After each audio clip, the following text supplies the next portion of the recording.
I'm going to read Paddington for some very special children in my life, and anybody else that would like to listen is very welcome.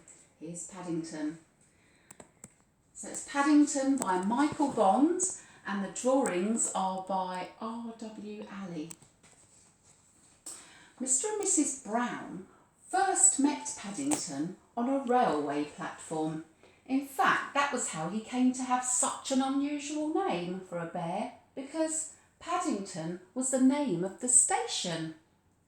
The Browns were waiting to meet their daughter Judy when Mr. Brown noticed something small and furry near the left luggage office. "It looks like a bear," he said. "A bear?" repeated Mrs. Brown. "On Paddington Station? Don't be silly, Henry, there can't be." But Mr. Brown was right. It was sitting on an old leather suitcase marked "Wanted on Voyage," and as they drew near, it stood up and proudly raised its hat. "Good afternoon," it said. "May I help you?" "It's very kind of you," said Mr. Brown, "but as a matter of fact, we were wondering if we could help you." "You're a very small bear," said Mrs. Brown. "Where are you from?" The bear looked round carefully before replying. "Darkest Peru. I'm not really supposed to be here at all. I'm a stowaway." "You don't mean to say you've come all the way from South America on your own?" exclaimed Mrs. Brown. "Whatever did you do for food?" Unlocking the suitcase, the bear took out an almost empty glass jar. "I ate marmalade," it said. "Bears like marmalade." Mrs. Brown looked at the label around the bear's neck. "Please look after this bear, thank you."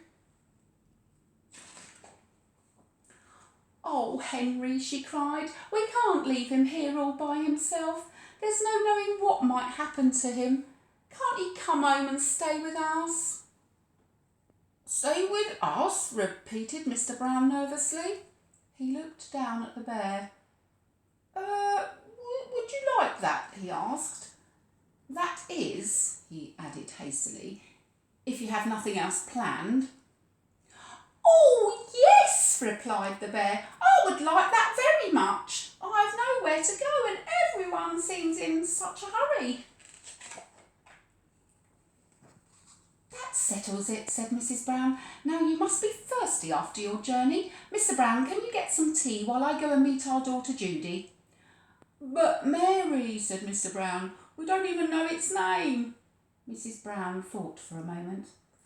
"I know," she said. "We'll call him Paddington, after the station." Paddington. The bear tested it several times to make sure.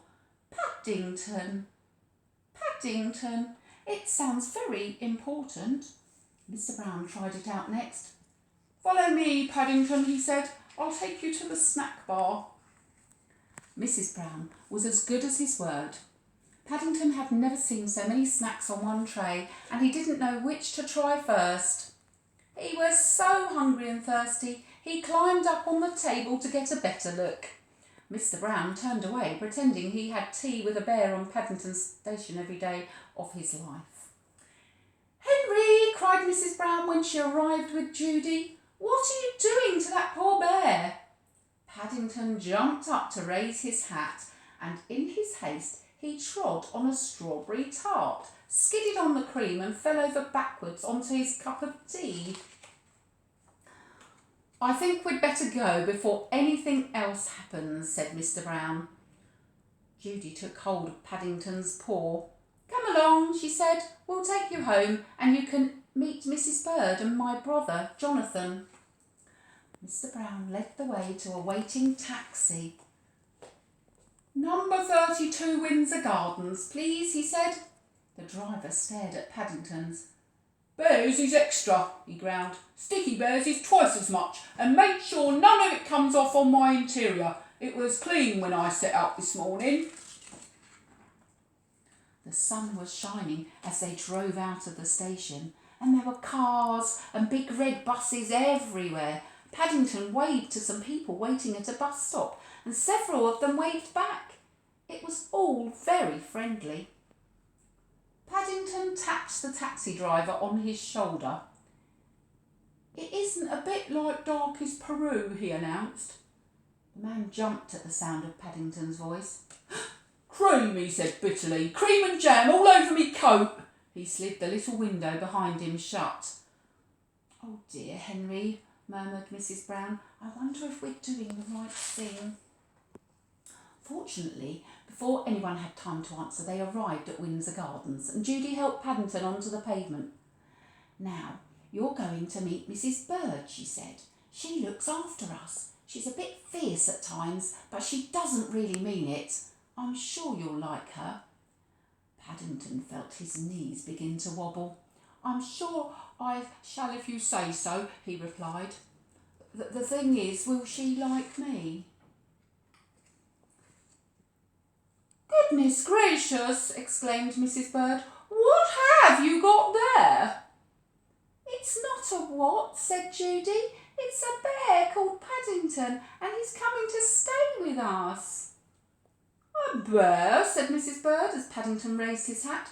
"Well, he has good manners, I'll say that for him." "I'm afraid I stepped on a jam tart by mistake," said Paddington. "I can see that," said Mrs. Bird. "You'd better have a bath before you're very much older. Judy can turn it on for you. I dare say you'll be wanting some marmalade too." "I think she likes you," whispered Judy. Paddington had never been in a bathroom before, and while the water was running he made himself at home. First of all he tried writing his name in the steam on the mirror. Then he used Mr. Brown's shaving foam to draw a map of Peru on the floor. It wasn't until a drip landed on his head that he remembered what he was supposed to be doing. He soon discovered that getting into a bath is one thing, but it's quite another matter getting out again, especially when it's full of soapy water. Paddington tried calling out, "Help!" At first in a quiet voice so as not to disturb anyone, then very loudly, "Help! Help!" When that didn't work, he began bailing the water out with his hat. But the hat had several holes in it, and his map of Peru soon turned into a sea of foam.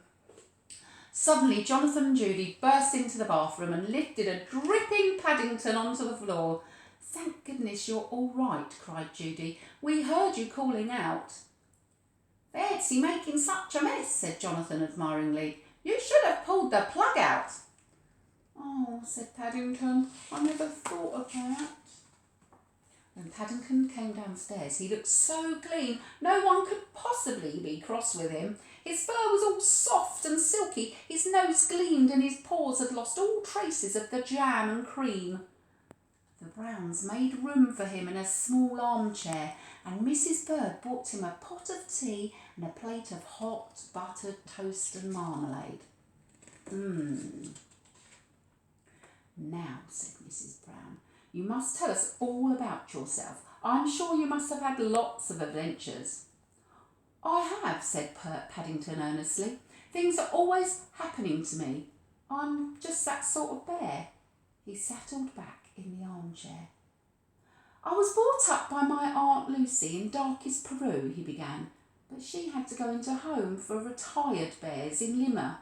He closed his eyes thoughtfully, and a hush fell over the room as everyone waited expectantly. After a while, when nothing happened, they began to get restless. Mr. Brown tried coughing. Then he reached across and poked Paddington. "Well, I never," he said. "I do believe he's fast asleep." "After all that's happened to him," said Mrs. Brown. "Is it any wonder?" See if you can find any letters in your name. Maybe you'd like to write a story yourself. Can you remember what Paddington had? What did he like? What was the jar full of? How did he get his name? Where was he? What was the two children's names. What can you remember about the story? Maybe you could do whatever you want to do. See you later.